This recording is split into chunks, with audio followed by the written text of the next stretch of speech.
Kalau tidak punya tradisi mendongeng, ya kebetulan saja, kebetulan kami besar dalam dongeng dan menyukai kegiatan itu, kemudian merasa baik sekali jika menuliskannya. Tapi apakah orang yang tidak punya tradisi mendongeng, generasi setelah kami, generasi setelah Jibul, generasi setelah ini, sudah tidak ada itu barang memang. Itu dongeng itu sudah rasanya sudah tidak ada lagi karena menurut saya kita menjadi masyarakat yang sangat ekonomis.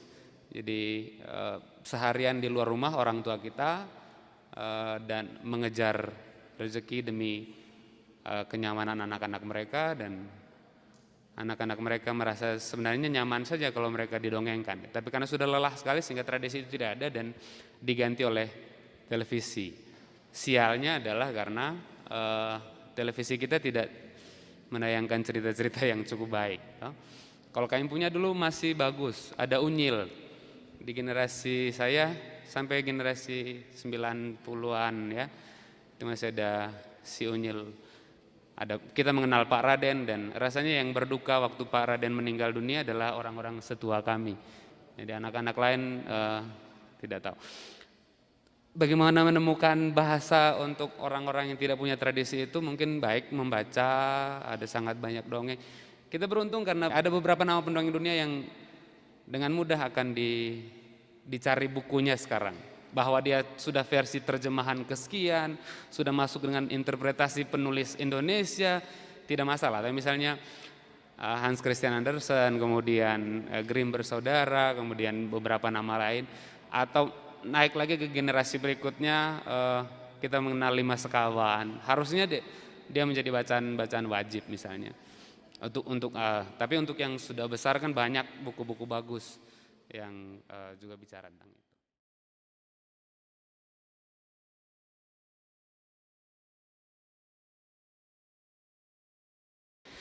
Yang pertama, apakah harus dongeng Manggarai?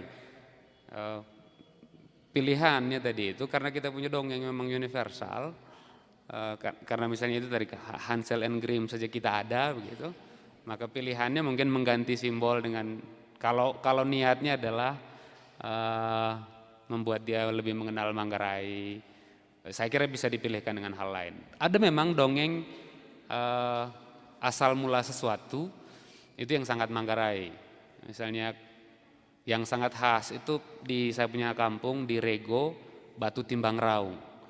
Tapi kan itu hanya untuk kami orang Rego. Di Lembor tidak ada itu batu. Begitu. Tetapi di Lembor ada sumber, di Kempo ada sumber air panas. Nah ternyata cerita tentang bagaimana terjadinya sumber air panas itu sama di semua daerah. Di terjadinya Ulumbu itu sama dengan terjadinya Sanonggoang, sama dengan terjadinya Soa, mata air pemandian. Selalu ada satu ekor anjing, ada orang difabel, terbakar satu kampung, dan itu pola yang sama. Ya sudah, mau tidak mau memang kita pasrah. Karena itu tadi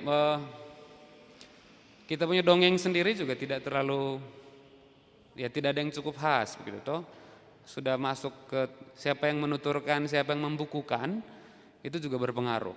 Nah, kalau misalnya tidak sempat melakukan penelitian dengan cukup baik, maka ya mau tidak mau strategi untuk mengenalkan ya dengan cara seperti itu. Dongeng Manggarai itu tadi kan dia ada di pola yang, setahu saya ya, dia ada di pola yang itu, pola yang benar-benar sama ketika akhirnya saya menemukan bacaan-bacaan dari luar atau dongeng-dongeng dari Sumatera.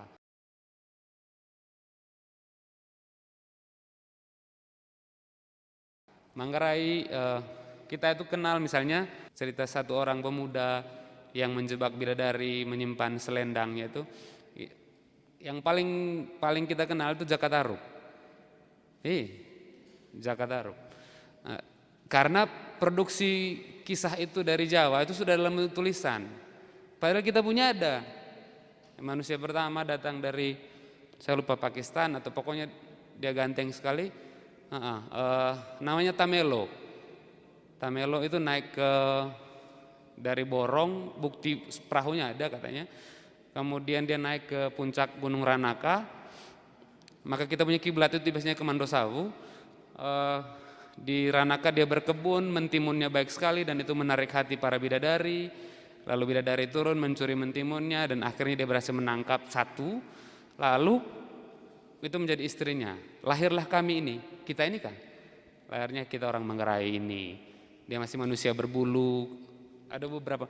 Kalau itu di bukunya Dami Ontoda. Yang mau saya bilang sebenarnya kan itu pola-pola universal. Apakah bisa kita yakin itu sebagai benar-benar sebagai manusia pertama di Manggarai? Ada cerita lain lagi soal orang Minangkabau datang ke kami punya kampung di Bari. Itu bukti-bukti sejarahnya ada batu manggar.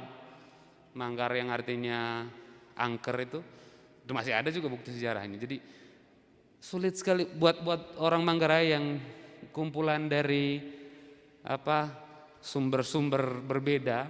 Kita ini ada Tionghoanya, ada ininya gitu. Saya tidak tahu.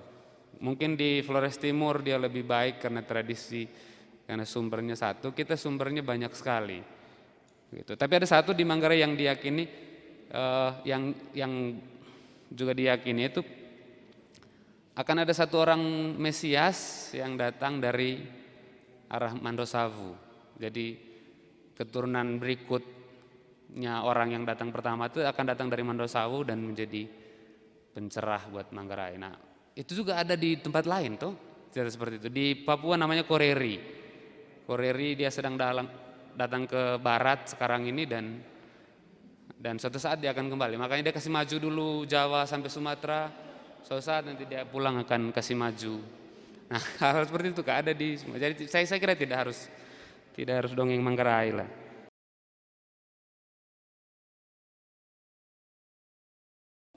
Paling bagus membangun imajinasi memang dilisankan, tapi dia harus dituliskan jika kita mendapat keyakinan bahwa ini sudah sumber yang benar.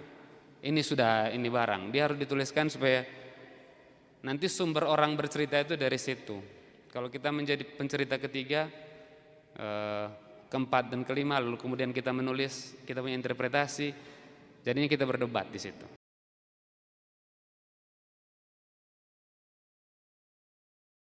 Tapi bahwa kita hidup dalam kenangan, saya kira juga adalah semua orang punya kenangannya masing-masing, tapi kenangan baik juga dipakai sebagai dasar untuk kenapa orang tua kita menceritakan kenangan-kenangan. Mungkin hanya karena itu yang mereka punya, itu yang pertama.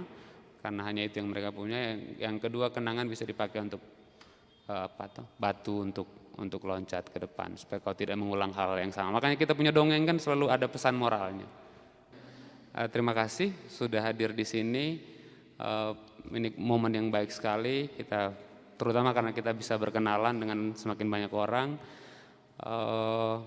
Jangan lupa kalau ada dongeng-dongeng dituliskan saja dalam bentuk yang paling standar sekalipun, karena itu baik untuk sesuatu di masa depan. Saya kira itu.